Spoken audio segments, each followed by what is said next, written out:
ani muso denmisɛn ani maakɔrɔ Mali kɔnɔ ani Mali kɔ kan an ka foli b'aw ye ka kɛ n'a ka waati foli kan ye aw ni ce aw ka danaya la o dɔɔni sun ye ɲininkali ye barisa ɲininkalikɛla tɛ fili maakɔrɔ ko tɛ ɲininkali ale de bɛ maa lase ma kan o de la Hɔrɔn TV bɛ ci bila mɔgɔ hakili faamuyalenw ma maa hakili durujanenw ma ka ɲininkali sɛmɛ o la walasa lamɛnbaaw aw bɛ se ka bɔ fili la cogo min na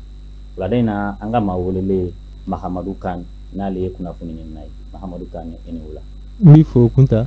ka Hɔrɔn TV lajɛbaga bɛɛ lajɛlen fo k'aw fo a ka cɛsiri la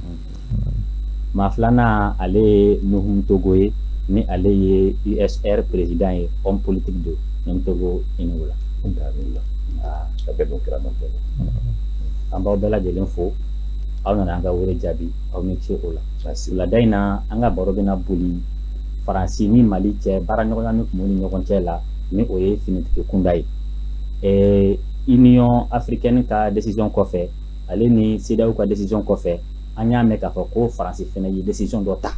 ka sababu fɛn min kɛra Mali kɔnɔna na yan an b'a daminɛ e la Mamadou Kane e ye ɲininikɛla ye ayiwa décision min taara mun décision modèle de don ɲininkali diyara n ye kosɛbɛ i b'a dɔn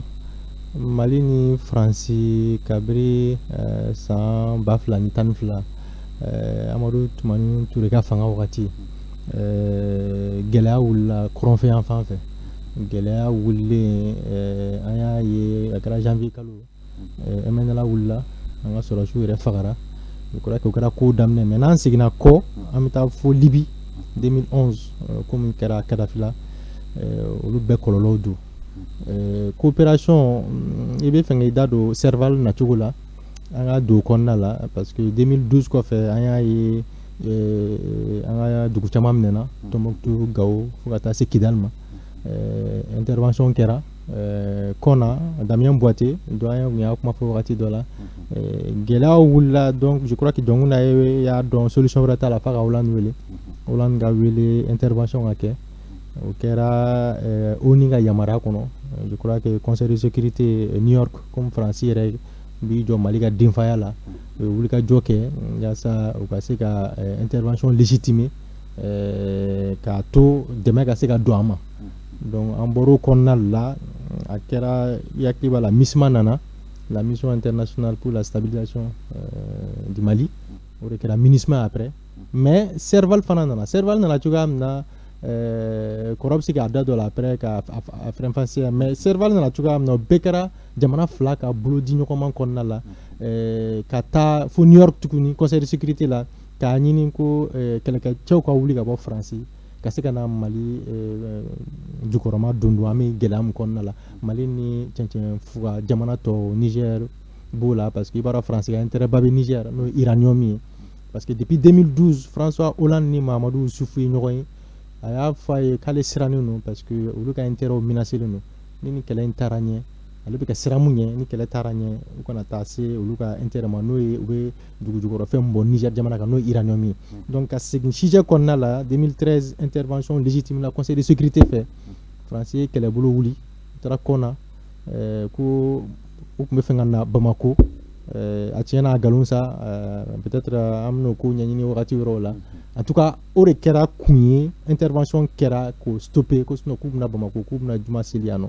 donc o de kɛlen an y'a ye 2014 Bandao il était ministre de la défense ani Jean-Yves Le Drian à l'époque il était ministre de la défense aussi Faransi fanfɛla la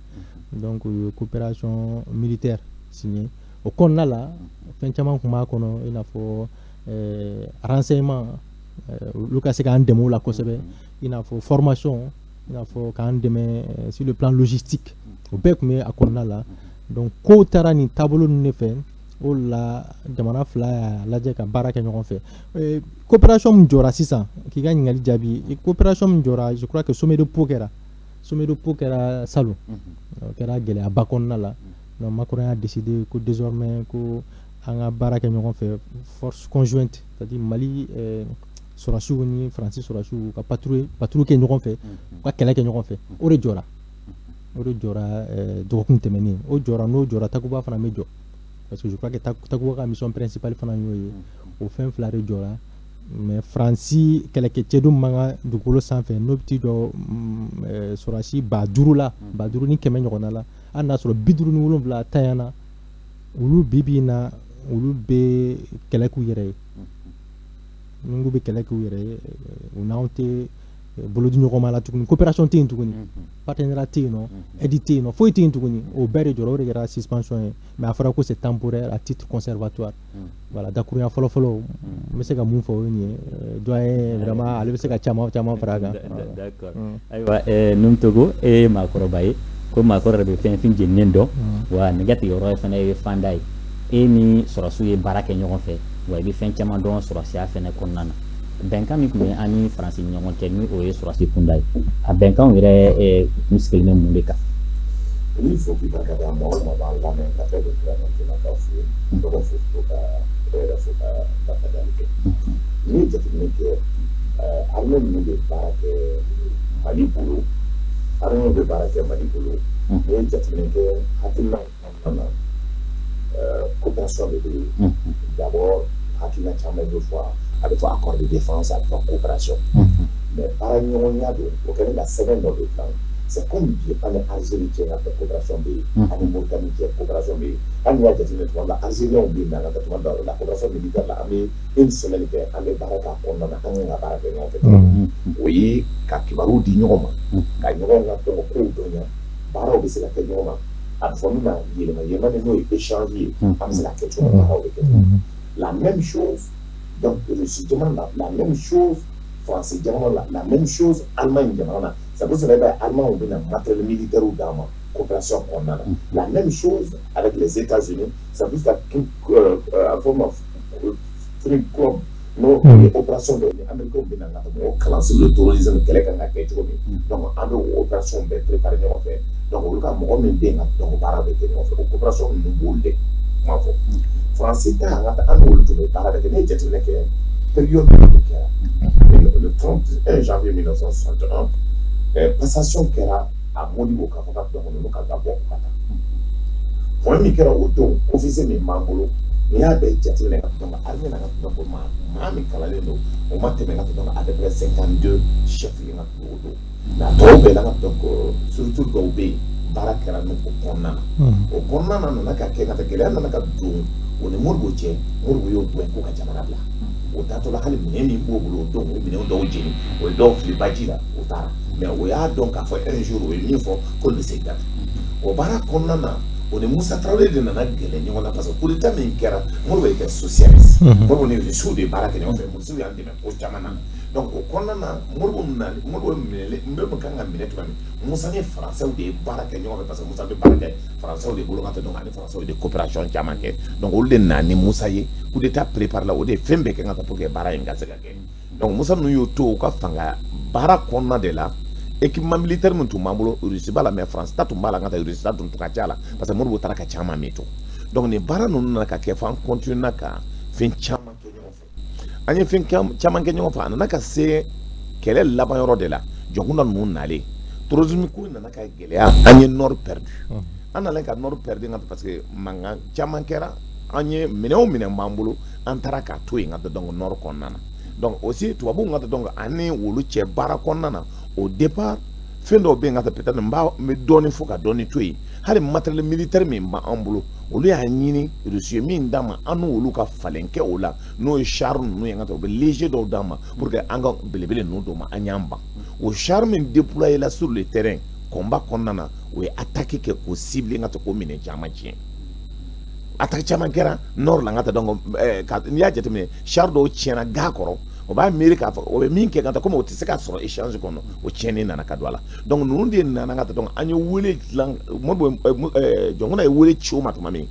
o ko jongona makaka papier ke mi mbato nyamare ya be seka do be na mali kono no nana mali kono o be seka ta mali yoro be choko mi oja o be seka ta mali du makolo be kan en même temps ni tieni kera olu fait olu ti atoro olu ti asara mais armée malienne de basara ça de la population malienne o de basara donc en bena au semaine de camp lettre chilien quoi semaine croix de kekata ka coopération renouvelée coopération qu'on a fait quoi mais kanga dola sur le de façon juridique min kanga dola olu be donala o ka soroka na ka intervention d'amener maintenant anu olu be barake niveau do de la parce que ni niveau chama jatimine kale o be yoro chama na douane na bi o be agriculture la ngat no Sénégal yoro ngat donc o be o konnana ministère de la communication na iba son conseil technique do be o tuabuye ministère ngat yoro chama ngat donc be coopération konnana anu be barake o ka conseil do be o be barake ministère de la défense konnana réunion be ngat donc va participer et en même temps iba mobile chama bo bula seulement ka ama ibe tuabu de yakono itanga mo yakono o de coopération na o be kalam bulo me nda oma anga école nu konnana anga formation konnana sur le terrain barambe kala o coopération flade jora. Ça veut dire anu wolo be patrouille ke anu wolo ambe renseignement me do ba parce que ça ne nimba ka ke États-Unis de ata jo folo parce que min do ni jetme ko redéploiement yere kera chumi ça veut dire min beye matériel guélement y na ba matériel lourd mais en général rusika avion de kabone avion be wolde na no ya Bamako ambolo konnana mi ravitaillement sans fait là mi renseignement dilié mi mouvement contrôlé mi be se ka ke kateme dunia bela oui États-Unis États-Unis ko kayo coopération tike parce que kele ke chikola parce que mindo kele be kunye muye coup d'état fla san kele ko ngata o de odimi donc mais o ye bara en ta jon fait c'est da o ye bara folo meke o yo résultat d'état Union africaine ye mike ko résultat ta o ya mbo francophonie na o ya mbo CEDEAO la o ya mbo ngata Union africaine na o le yo ka décision ta ka ngata kwa nye mike ko nyedon ya kodo o tseka jena san kele ko coup d'état fla ka surtout oluka mogo binani ane ko sarayan on te malien katema oluka maou de sarayan et en même temps exemple meta 52% de la population française olutu bena otu enquête de il y a 2 mois ka fa ko ka bo mali konana et plus de 1 million d'euros au bout de donc les konanga milliards de donc pour eux tout ça bi avec chogo mengata donc il faut ko ka bo mali konana okata mais ay po min kerangata parce que 10 millions de population wulle ka fakata ko France ka boy français drapeau jenna o bekara 10 donc ay menacé mike kuna sini kota ngata je pense au sigla la oka avait formé ma conseil de défense ngata au sigla avec le ministre donc des armées ministre des affaires étrangères le commandement militaire donc français avec Macron oui décision ta fakata ko coopération suspend désormais anga école na formation mais coopérateur même coopération baraoke donc woluté barafo ke ngato bisikiso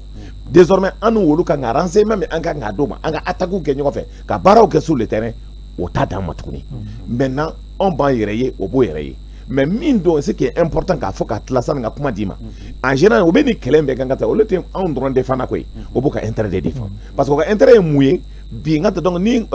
jamana do bien ngata olbe ko jidala ni anga kungo o de bina kungo la soluma anga kungo o de bina kungo la Niger ma anga kungo o de bina kungo la Sénégal ma anga kungo o de bina kungo la Burkina ma anga kungo abina kungo la Côte d'Ivoire ma o lubo yere de la kanana pour que anga kungo kana se ka to soro maintenant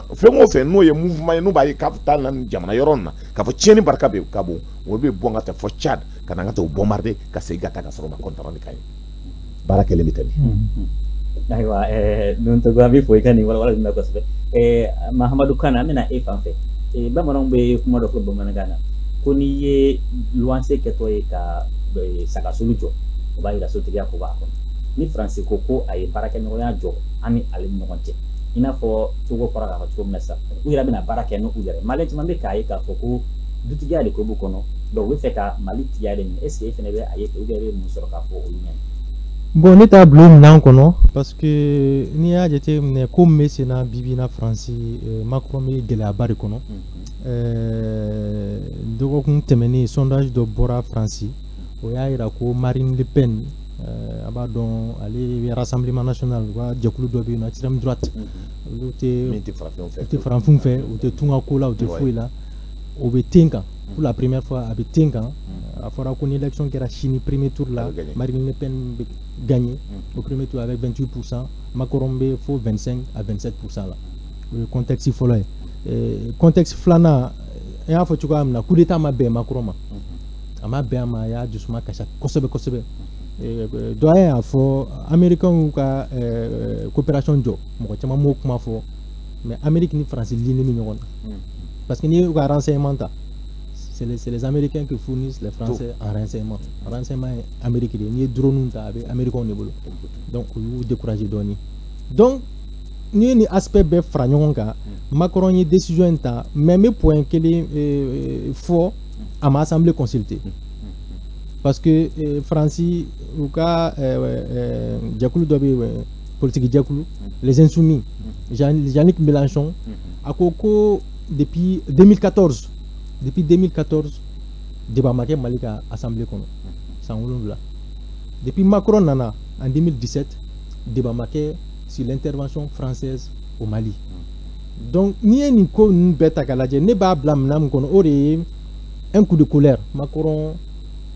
a ba do France na tora ni mboloka 2022 élection Marine Le Pen me songa achi. Donc faga argument do soro parce que ayra don Mali, Niger, Burkina, Tchad, Sahel, Jamano, bere wulno ko vraiment wuluma intervention kuma na faye. Donc ma na faye, Macron ba fo il faut taper du poing sur la table, faut une décision d'élément. Mais ayra ba don parce que encore une fois les opposants français lui a foko ou koko akabo Mali parce que son régime kera le point ga son régime kera ni doyen a fo ça. Effectivement ni soit buta français ta keme serada bidrum flago ko vraiment ni ko inko kwa ajo ko na fatala parce que tu abu de biga sa moko bidrum no bla kasi bima ko malien on tuka do burkina bo tuka do niger on tuka do ko na fata kelela donc yo beta ga laje Macron une décision inta ka laje ale yere ayere ba kun est ce qu'ale na tota ni engagement militaire parce que Jean-Luc Mélenchon ya ni nga ko plan do bubulo wa ko ata plan président de l'Assemblée nationale archini ma se ka plan président parce que ni be bo jamana kono mais Amérique ta gadima Amérique kele wuli kabri attentat kera contre les Twin Towers New York attentat kera Pentagone na ka Twin Towers gosi o kera abi sa mu kambo 2001 o kele wuli kata Irak kele wuli kata Afghanistan Amérique ko club na bo Afghanistan avant le 11 septembre symboliquement ça mouran kele kon la maseka France ro ni kuina donc est-ce que Aminato ni gele kon ni plan de sortie tino Macron y une décision intérieure ka laje sondage de don en autorité na réaction na ke muye est-ce que Assimi Goïta ani Choguel Kokala Maïga est-ce que nous fla obunu joro la wa ka fo français vraiment anga donser élément une coopération militaire ko kuma fo ça est-ce que amse ka faire no falo konna la parce que ni ata ka laje iba fo bingan ne ba en yere de sonaka en fama rubulo na blalare mais iba fo ko aya yere tonya chuga dola parce que ni français ba viri ke bunti kera an kuma chama fo la mais atiema do arsa ay fora ko ba viri do do mu foro do ça dit que ni français arnuye ala kana atieja anu ya on bombarder mais foi te boala on est ba njona affaire à Congo donc peut-être qu'à la coopération métabolo nga musina 2014 est-ce que man sigi kuraye ka seben fura were laje ka feno yelama ko nala parce que nous ko français fana nga tani tuwa la yoron ngelenda avec gele ntina ndado risiko la ou do ko option mais nous ko mbulo Macron a dalente Assimi Goïta la Macron on est à Macron ari Choguel Kokala Maïga parce que tu vois ni femme de nous là ba fo Choguel kalange ici ana soro en baba réalité don bibi na ni géopolitique ta géostratégie aka gelen ka foko yoroni kili mum ga ke Centrafrique Mali de l'intérêt ou la coopération militaire avec la Centrafrique parce que bibi na Francia donc il receive wuli ka jom na Centrafrique Faustin Archange Touadéra ka fanga il reçoit à tout aka fanga sincère élection là-bas mkera ou ka président encore François Bozizé qu'elle a wuli il reçoit avec les mercenaires voilà Wagner voilà ou le wula ku joro la ou kulu ga nison jam soro la ou ga we galam ta kabulu ko France masoko ke donc o kelebe Archange Touadéra ni Macron ni ronche Assimi fana ni bandaw doya fo kalo kononto coup d'état fla ko kati jenai parce que abaro ale ka fanga bi ndafe ale nyate Mali drone Macron nyaba ere ka fanga la doya mu fo anyebe intero la parce que ko base arrière be Dakar dobe Abidjan dobe Libreville mais état-major yere Barkhane obe Tchad donc yen bere stratégiquement ubu sigi ku miri Mali drone taw lu nyata on drone lu nyabe toute la zone menacé bisika boni fa on fa Macron maro ale ka to tien bola donc temporairement wakati kon na labini abini coopération njo mais ayeta don alabam na ke mui moi je crois que c'est aux autorités maliennes aujourd'hui de s'assumer n'a que muni akakui mais quoi décision ta sur la fois discours là j'espère que vous n'avez appliqué dans l'intérêt supérieur des Maliens une décision meta nous metani Maliens Jimisrae Kuba ako osira de fait am nga ansigur laje antika ferme folo mais ne kon ba bla bagabaga nan kon ma bla dusukashi nan kon na la ba bla setini dabaliteni ko nyere amna ga tugo di français obna lila tugo di parce que a fo buka warim do ala par jour mo chamanti ga famia ku bin bela mais no tatika mene ci sitika bo parce que dore far la ngon gela ka et quel a me coréen enfant fait quel a fo chamanti la centre là il tra koro bankas voilà il ta fo kuluguro ari kitasi ça donc sigaso donc gela bino mo were bulo malion bulo on be ar burkina mungera kuna chini mo were bulo na fatine intervention ina effectivement ni Amérique tata la ni Afghanistan fo sa mo ngono maseka fu iboala siga fore alaba Américain taliban ni sigira kan kuba au lieu wari mun dola c'est près de 1000 milliards de dollars Pentagone ko en 2019 c'était à 776 milliards de dollars yu wari mun do ni kelena donc wanga wari côté marfa côté Kelenjere côté je crois que siga fore ben ko imba o ya solution donc Macron ani o jateka bi nyokona kamana gwani do anga moko ku jojoro ne bo de fo ku jojoro la na be ke munya ka kuyi aywa am tanye fe no togo ko boli ko be mami kono yo o nyane ko no ya ngatai malien do wulendo ko français ka taka boya ni ko lu masika na ina fo kan ya fo togo mina est ce que mi ko na ke sa ta fanga di oluma wa mais olu do fo na be ka fo togo ni ko risque de kana ko français ka est ce que risque na pesa ka solution ya anga problème moi il faut les caguer parce que c'est pour cela mamanana ni be kuma fo e bi i hakili tu ka fota la surtout moi mina se jama si jama no de fongo mimbi urisu ko kuma fo olu chela jonde be min vécu là mim ye murbo ka watiki il est important au cas donc wati na avec min kera ni jamana jatimina angata google langa ni ka mun de be kera urisu jamana yere konnana Ukraine mambine on nyana ka annexe jago ya yawa démocratie bi dugu ina wa soro ko la ngata be kala chukodi sur le plan économique kuno Russie ani bi Russie kelen wa depuis mur de Berlin bina est-ce que Russie make économie bi ngat donc le socialisme est-ce que abe vie la tukuni kuno ngata to me avion de lanka de mo auto me Berlin de lanka de mo est-ce que bi Russie ngata société atoire d'état bien tukuni wa est-ce que abe ma privatiser wa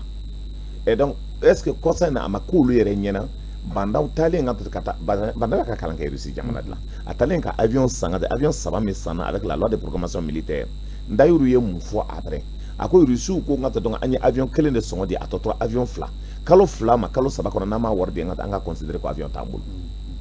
no lu ba ndemewu on y barake ministère de la défense là on y desna coopération ga tiga on y Russie ci anya fembe blakata ka ministre de la défense na ci player blakata ka barabeke ka dese pour que on nous wolu ya ngata même contre la banque la transfert bi ketum gele ba ni on ñoti entre la ka le de baranti se ka ke en passer la par Ukraine bi ka avion sa Ukraine hali mi maunde meka combat ke ngata donc ani Ukraine on de takana do saraya na obora akuma kalam pour que ngata bara ko se ka kande mekelena nor ko kelena. Donc, comme il y a Centrafrique c'est une agence de sécurité. Donc, l'agence de sécurité, il y a au Konana, il y a des blacata machines pour faire le combat dans d'autres pays. Il y a des pour le bombardement comme français, qui est attaqué ou ciblé mais leurs hommes sur le terrain, ni agence de sécurité, ni agence de sécurité, ni agence de sécurité, ni Jibril ka agence de sécurité on de be louer kata Mali to la ngata to deme donc ni bi mo do be ka business be o be feka fen Umar mi yo terke ngata Umar rek travail se fa dona ya sharu kono ni hakle bala Umar ko bi ngata ko machi mata minen sangata ko kana blufuke coup d'état be ke do mi ngata justifier la ka fa ngata donc fin chama for la be ya donc ka fo hasimi bora ka kuma me fa ngata kuma balen o yoro la donc coup d'état en kera ngata parce que gele ya de boni nyonche nan bora ni be jatimne na kana bi anko ni bi fenga te jamana ka développer ntalen Chine nga donc kumana anyema do fe ntalen jamana chamana eta no fe kumana ntalen ni tara aujourd'hui Rwanda tchebe mi fie ko onye mi ke kaka nyoko ke ngata Kagame parce que déjà plus de 2 millions de gens ont été tués au dara où il rede là ka tellement au tikelembe français ou le français gouin ko ka kanta ka boin ka kanwre nana ngata ko développer au camp donc aujourd'hui chuko juma obese ka fo ko France ka ta ka boy ka tla ka kabe na ni Russie ki tege bo baba commandant bolo ka ti tege di garde kema abu fo mamuna kuna ngoyate on te se ka baraka on yere yewa ka on ka dambeta kanga horonya ta kunu Mali keleke chew ngata tonga o ni jamana chama keleka ban Mali chew de tara ala minen ka Sierra Leone ko ba Mali kele chew de tara Liberia Mali kele chew de wulila kosa na Bero Rouge la amanye Sierra Leone chew langa ta kate boy ngata Senegal duguni fitini mbe Gambie anga Bero Rouge mo de tara nyana bo kunu o chew be midi o dambeti kunu horon halala o be mi obi dese Mali tangan madon ambi yoro me ngata tumana on yere desna hal anga nyama ka che antara ngata dongo do bol marako ngata dongo ko ambe anga sugune ambe fe njugu mi ke ko mo re ko che ni e jamana de yoro la ngata ça veut dire avancement tan kono talita on kono ambe se ka ngata dongo ça veut dire ngata dobe karotu ngata dongo amba fa kambo takalege ni ato na nyu ka mu ngata dongo ambe fenge confiant nana ka bara da on ma mimba to ngata gelia bala jamana ni mu ngata gelia en konnana million mugane fla min bɛ se k'o tɔgɔ sɛbɛn ka fɛn ka kalan kɛ n ka ta k'a dɔn a tɛ tɛmɛ miliyɔn kelen kan n'i ye sɛgɛn ta k'a lajɛ sɛgɛn kolokololen b'a la cogo min miliyɔn joli n ka ta dɔn n'olu tɛ se k'o yɛrɛ balo sɛgɛn kɔda an bɛ min na donc n'i y'o ni n ka ta kunfinya ta ka faamuya n ka ta mɔgɔ bɛ fɛn bɛɛ kɛ min bɛ kule la bɛ n ka ta ko réussir olu bɛ min o y'a dɔn min o b'a kow dɔn min o bɛ mun dɔn sur le jeu stratégique o bɛ mun de dɔn kɛlɛko kuma na parce que il va sɔrɔ olu yɛrɛ marché la l'autre jour Russie la maloya o kan ka maloya o Russie cɛ y'i kanto ko tuma ko jɔn de permission d'o ma ko ka marché a ma kɛ wa ni ne don ne bɛ taa n kunkolo ci n ka taa koko la ça veut dire an ka dɔɔni nɔfɛ an kana jamana fɛngɛ ne ti Russie ko la ne ti France ko la ne bɛ maliyɛn ko de la an ka kɛ hɔrɔn ye n'i ye cɛ ye n ka taa sanni ka mɔgɔ wɛrɛ supporter i b'i yɛrɛ den de supporter pour que a ka kɛ fɛn ye donc c'est pour cela aujourd'hui nous avons il y a des hommes et des femmes Mali qu'on a jusqu'à présent ils ont la capacité de former mais il va donner Mikela on va toi capitaine Fitino toi vous lieutenant Fitino vous levez dans la formation bien toi vous doit descendre au fouiller dans États-Unis vous levez dans la former mais en cas tu vas au baby halbi hakil number et puis 12 tiré avec kalekajo o ba boka abo ka dlan ka so combat be kala o mo bien bertem dlani a mo bien ça veut dire fengo fengata donc ni armée kodo bi ci ko ba do be o ma koro reflo o kobo o hakli be o fembe ambo le wele kana aga sege ngam armée mais ambe fe ka dlan armée mais amma ko bala amma ko bodela ngat donc pour que baraka se ka et que les gens sont formés armée mais qu'on na sambo be formé 6 mois ngato be se ka keleka folo ngata c'est 200 et au bateau be tayromi e o be nordo bi abi chukudi hali ban mato do rebe ngata donc hali single no bang armée na sesa ni min di do re nyi be bolé no armée konna ni be recrutement ke hali nyi fla bora ngata ti recruter mais bi nyi be bo de recruter donc tant que na yere de ma don aussi mami kadimi be fe ka keleke na modo armée kono parce que folo bus kono na talibi ke chukudi o ta dugu de la ka leje din kolew dem mi ngata donc iba donc fa na jore nye ibe boanye o dem o dem kolon o demi bi dambe ko la demi ngata donc na hala se 45 ngata donc na temene ngata grefe ibada ko ngata o lebi takal bla chew mene chew la mais ni mo men tanga donc comme nga flake ni on ya fia be boni et donc ngata ko flak fanga to la donc maintenant ni o jetim ngata grefe ka ko na donc pour moi en ka content on yere kan en ka bo wali ko ina risiko ni France ko netala ne be mina ne be mali ko dila. Maintenant, les gens peuvent dire ce qu'ils veulent. Mais nous, quand on travaille à la gâteau, il y a les nez. On a bonne émission à la passer. Il va y avoir des nez dans le parce qu'on a mangé ma bière. Mais il y a rien à manger ici. C'est le mal, donc on a un pâté au delà. Aywa, kuma fumena coach boda yereboy Mahamadou Kane aywa France Kane ko ko fe ina ko nto go fula ka fatu mina anga asika mun ke sasa na manya ka ban président sorola premier ministre al gouvernement en polo to luti ka ga juma parce que jumu be jamana ko no kama ni le fama njoro la donc mo fatete mo gangue c'est-à-dire que ni ko sera yoro dola ire bi sigi mirisa antina tun nati giribu bala ne bambulu san kalo tan fila je crois que wakati do sera ça anga don afana jamana ye wallahi la te jinga kuma mo fe mali ye jamana mi ntna fuko dese bukato jamana du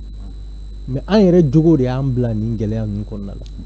juguya voilà juguya mɔgɔ kelen bɛ kariya ba tan mɔgɔ miliyɔn yɔrɔ dun n tɛ kuma tigɛ i la nka n ye dɔ ye armée kɔnɔna dɔ de la ka taa bɛrɛdɛn moteur bɔ k'a feere pinacikɛlaw ma Sebare voilà continue ne yɛrɛ n bɛ exemple wɛrɛ di ari anga militaire be dumuni mke do ay ba do mi ka kuma mu fo faut ka barman ta atobi u yere be cotiser kele u yere be cotiser parce que dumuni me dumo ci ka ke vraiment ni ko ni be ka jo logement no sara o dembe ke chugodi donc moi je crois que ko bebe ni rôle là ka fo ko ressources tamul wallahi ressources be bien sûr ressources tika gérer ka nyeri o ta armée de royere oui mal secteur be abe moninke lao jago ke lao le muruba fere lao iye mo fen fait ta jamana kono c'est à dire fen be jamana be kono dien kono ni dien jamana fen fait joli il y a une bonne répartition des richesses c'est à dire que sorom meke avec là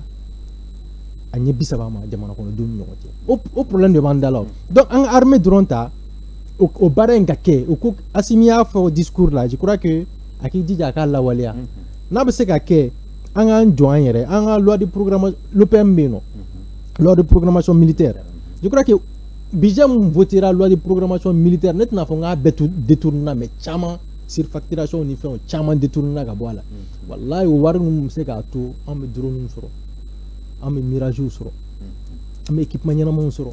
mais aussi ça que parce qu'un jigi be mo wereka aro mo wereka demain on est prêt à détourner cela et l'actuel ambassadeur de France a de là qu'a invité à la résidence là aya ngali ka ngoko mais abe continuer que jamana financier awe reba do jamana mu konna na dira kunta ma ba du ma tukuma ko non ko tout le décourager mu ga gelelu ma dron na votera budget flani an woni a di a gestion ba we rebulu donc an ga reke mai ko do kuma sera ay Rwanda fo c'est un exemple le Rwanda c'est un exemple parce que plus d'1 million de morts Paul Kagame ko nam an sara ka ban quoi an wona on sara am kunu ne 6 ans on est à terre solution retard on me barake entre 8h et 20h on a barake entre 8h et minuit wulu wula tenu on ba bayelema mais on a tout nata français kata rusikana honnêtement wallahi doyen a raison parce que bibi na mo ci se ka point concrètement irisibna mobiliser tugodi kana mali kono parce que nos baran meke conseil de sécurité des Nations Unies wuli ka jo beke c'est les mercenaires qui travaillent là-bas en Centrafrique. C'est des sociétés privées. Donc c'est des gens qui sont payés à prix d'or.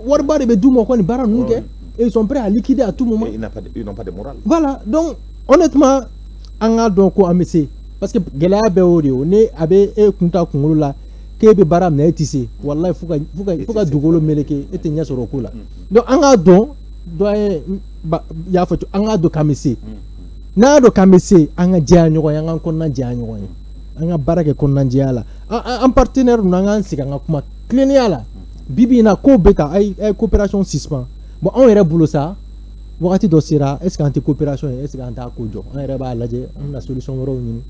mali kuru kan fuka jamana de ko ni en fo dob na ta fo ko fantan du suba ni suma doni bi kono mais wallahi solution ma nga jamana ko o chobi arsa en banari en bana parce que natakama en bana parce que amaro ni ko kan ka nyama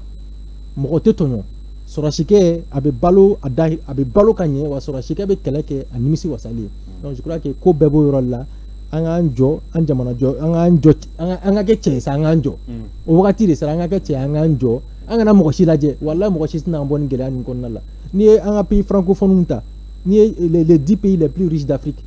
pays francophone kelintala yore ganga on son akilna anga bo mokokula sa français de russie de anga kaere sa anga kaere anga ke ayra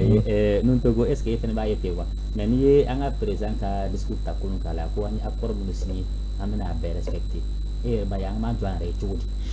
accord mais amba respecté bi élection go kuma de follow ngata donc ye élection nu kero ngata donc maintenant ni bi discours que aussi bi communauté internationale rasuri jagoya parce que le gele amina ngata mo te fe ko le langage diplomatique donc jagoya do mais ay kuma do fo peut-être mindation ka fe ni do fo fitini ni e jatime ka akokan kan yere exemple do premier ministre do de la kan wele ambi discussion akoni makutugo dondo oye facture do chima ka foko kan mine do sangata donc mine akaka be à peu près 12 milliards ibeka ka watla ne mine tangata ka chi arabu jamana na katla ka chi tubabu jamana na o ka leje ka facture ka chima société quoi de créer la société mateme kalonanika automatique 12 milliards marché do donc allez être là ka calcul kɛ ka taa cilen minɛn min tun kan ka san ni minɛn 100 don donc ale ye facture bila ka taa yɔrɔ min olu ko bɛ se ka kɛ minɛn 200 ye i y'a faamuya ça veut dire ka kan ka kɛ minɛn 200 ou o k'a kɛ 6 milliards ka kɛ o b'olu ka minɛn sɔrɔ ou ka donc 12 milliards ka kɛ minɛn 200 ye pour que ka changement ka qualité bɛɛ kelen hali qualité min bɛna o ka ɲi ni olu ta ye général min chargé ma la a y'o wele ka na général y'i kanto k'i tɛ nin dossier in to yen ko parce que ko kuma bɛna caya mɔgɔ caman da bɛ nin ko la premier ministre o don a ma sɔn 2 mois plus tard n ka président yɛrɛ ye téléphone ci a ma ko ninnu ka minɛ ko min u ka wariko kuma min bɛ yen a ɲɛnabɔ je vais rien entendre i bɛ ka kelen kelen et c'est comme ça qu'a ɲɛnabɔra n'i ye jamana ye o gestion ko la avion taara san yan est-ce que tubabu de nana k'an ka avion san wa les avions coulés au sol avion dɔw sanna k'a sɔrɔ viseur t'a la tubabu de taara san wa matériel dɔw sanna bɛɛ b'a dɔn k'an mago t'o la terrain kan tubabu de taara o san wa et wari min dira les 1230 milliards wari wɛrɛ ministère bɛɛ ye ka wari wɛrɛ ta tuguni k'a d'u ma plus de combien de milliards a ka ca ni 2000 milliards ye min donna a ko la mais a ma ɲɛ sɔrɔ a la mais les gens préfèrent nka pourcentage ko la mɔgɔw ye kɛlɛ kɛ ɲɔgɔn bolo yan min kan ka san ni blindé kan ka san 500 millions Afrique du Sud mɔgɔw tun bɛ fɛ ka blindé feere ma 500 millions dɔw taara san 1 milliard mais n'i ye nin bɛɛ jateminɛ an ka kan yɛrɛ ye et qu'il y a la morale et que gestion bɛ ka kɛ de façon transparente parce que bi min ka di min ye n ka ta o b'a kɛ i b'a ye n ka ta donc ɲɛmaa dɔw bɛ yen o bɛ se ka taa foro san 200 millions o mankan wulila yan chef d'état-major dɔ taara foro san k'a bɛ taa san 200 millions o ye couillonné n ka ta a tilala ka bɔ journaux ni fɛn caman na a kɛra mankan ye i bɛ ka ye o tigi relevé mais n'i ye nin bɛɛ jateminɛ souvent il est important moral ka don a bɛ fɛn bɛɛ kɛ la le peu d'argent que nous avons n'an ye jamana lajɛ k'an yɛrɛ lajɛ nous pouvons décoller wari min bɛɛ donna armée kɔnɔ wallahi n ka min kale Allah ka bɔ n ka kaleli ma tous ces moyens là n'a tun donna bi tubabu ka ko laban min bɔra n ka taa enquête min kɛra sur les investissements des armées n'i y'a ye le Mali vient en Afrique en 13e position n'i y'o jateminɛ ça veut dire on a investi combien de milliards là-dedans plus de 300 millions de dollars donc an ye min don a kɔnɔna na n hakili la o ye min sɛbɛn a kɔnɔna na donc on était 3e pays d'Afrique 13e pays d'Afrique d'investissement dans l'armée. Mais où nous sommes avec quels résultats? Donc pour moi, ni ye jateminɛ yɛrɛ kɛ hali baara bɛ kɛla sur le terrain de façon autonome an ka se ka combat kɛ n ka ta donc an ka bɔ téléphone ko la ni ninnu taara n'o bɛna kɛlɛ kɛ des fois n'o taara Sotelma téléphone o Mali Orange téléphone o b'o pilon de ci fɔlɔ n ka ta donc k'an ka mɔgɔ bila dans des situations difficiles est-ce que an ka kɛlɛ kɛ ni téléphone ye bi wa est-ce que an ka téléphone fɛn dɔw kɛ n ka ta an ka sɔn o ma donc mun de moyen ninnu min bɛɛ bɛ di la mun de bɛ di la an bɛ basi ye o san basi ye n ka ta a bolitɔ la n'i ye kisɛ ci n ka ta donc a ji bɛ don min na radiateur la o y'o jɔlen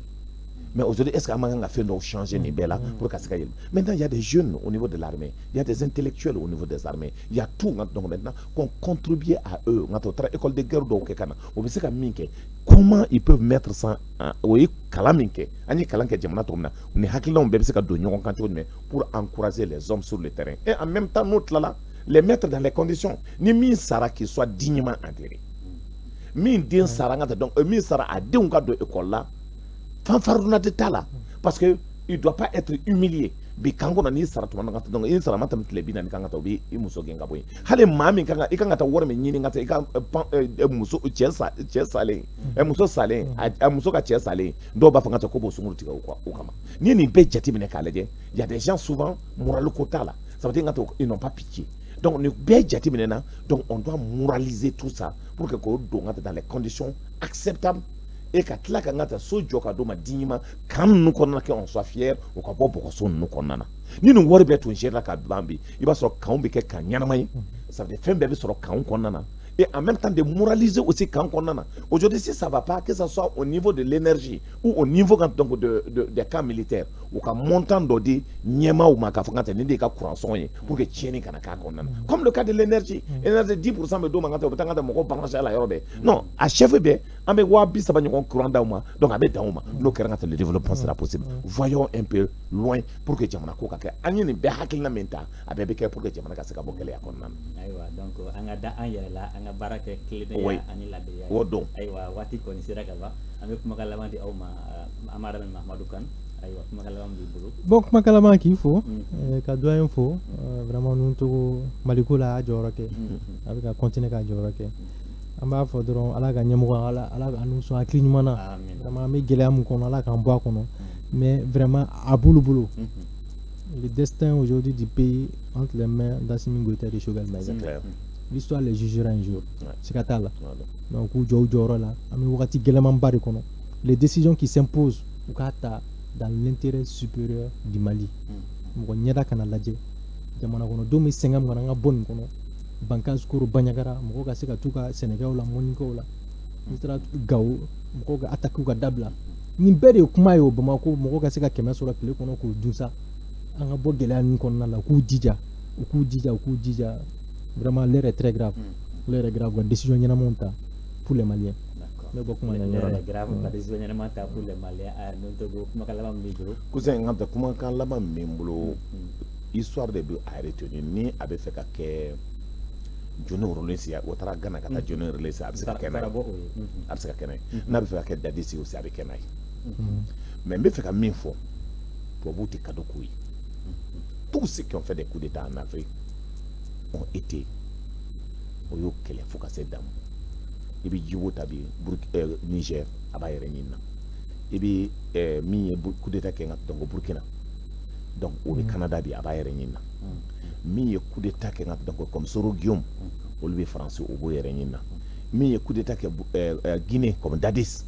avec Yoli la Bobo Djurasso. Donc ils ne feront pas des cadeaux. Mais pour que Mali on casse hina olula, il faut qu'on vaille en eux. Parce que je profite de l'occasion qu'a fait Hassimi de rectifier rapidement. Quand nous avons dit Akaso,